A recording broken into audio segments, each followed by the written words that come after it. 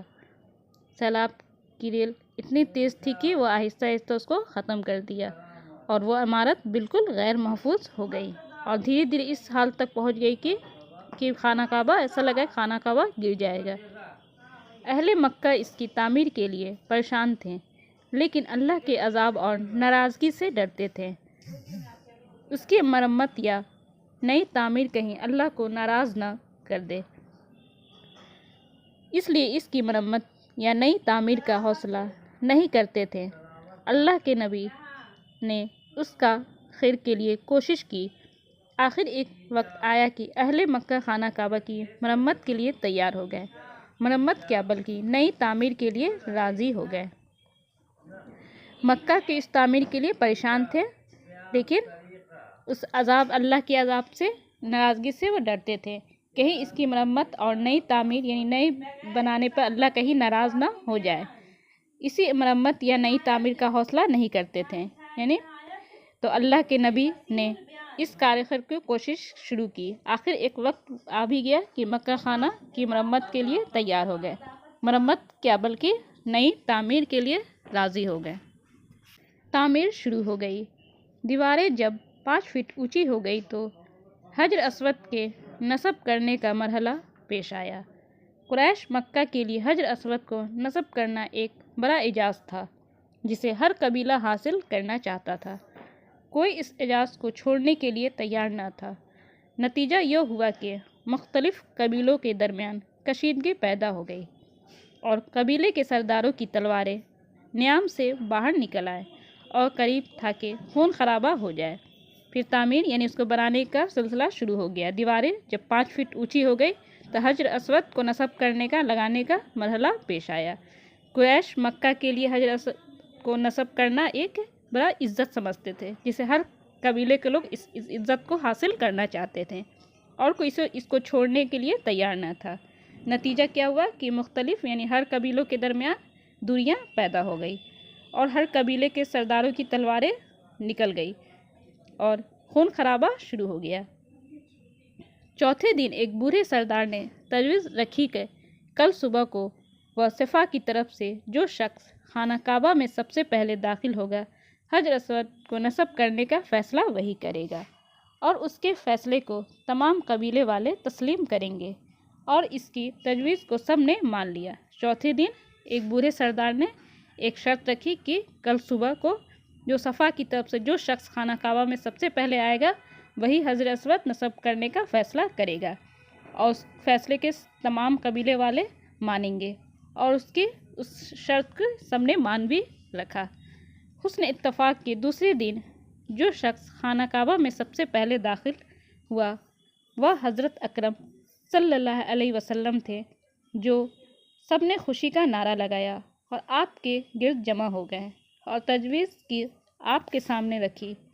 حضور صلی اللہ علیہ وسلم نے کہا کہ ایک چادر لاؤ۔ چادر لائی گئی، اسے آپ نے زمین پر بچھایا اور حجر اسود اس کے اوپر رکھ دیا اور فرمایا تمام سردار چادر کے کونوں کو پکڑ کر اوپر اٹھائیں۔ جب چادر دیوار کی اونچائی تک پہنچ گئی تو آپ نے حجر اسود کو اٹھا کر اپنے دست مبارک سے دیوار میں نصب کر دیا۔ حسن اتفاق سے یعنی اتفاق تھا کہ اس دن دوسرے دن جو شخص کعبہ میں داخل ہوئے وہ کون تھے؟ حضور اکرم صلی اللہ علیہ وسلم تھے۔ سب نے خوشی کا نعرہ لگایا اور سب ان کے ارد گرد جمع ہو گئے اور آپ کے سامنے تجویز رکھی کہ حضور صلی اللہ علیہ وسلم نے کہا ہے کہ ایک چادر لاؤ۔ پھر چادر لائی گئی، اسے آپ نے زمین پر بچھایا اور حجر اسود اس کے اوپر رکھ دیا اور فرمایا تمام سردار چادر کے کونوں کو پکڑ کر اوپر اٹھائیں۔ جب چادر دیوار کی اونچائی تک پہنچ گئی تو آپ نے حجر اسود کو اٹھا کر اپنے مبارک ہاتھوں سے دیوار میں نصب کر دیا۔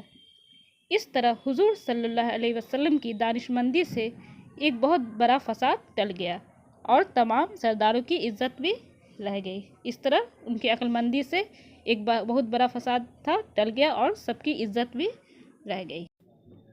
حجر اسود سے متعلق یہ واقعہ بڑی تاریخی اہمیت کا حامل ہے، چونکہ قریش میں کسی جھگڑے کا شروع ہو جانا ایک قیامت تھی۔ ان کی جنگیں سالہ سال تک چلتی رہتی تھی اور خون خرابہ ہوتا رہتا تھا۔ آپ صلی اللہ علیہ وسلم کی معاملہ فہمی اور سمجھ بوجھ سے بڑی حسن و خوبی کے ساتھ ایک جھگڑے کو رفع دفع کر دیا۔